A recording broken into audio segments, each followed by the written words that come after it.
ఓ భక్తులారా, నేను మీ వినాయక స్వామిని మాట్లాడుతున్నాను. సెప్టెంబర్ 7వ తారీఖున భూలోకానికి వస్తున్నాను. అందరూ నా కోసం మీరు చెయ్యవలసినది ఇదే.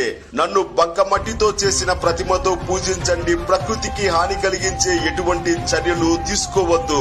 అప్పు చేసి నా పండగ చేసుకోవద్దు. నీ శక్తి కొలది నన్ను పూజించు చాలు.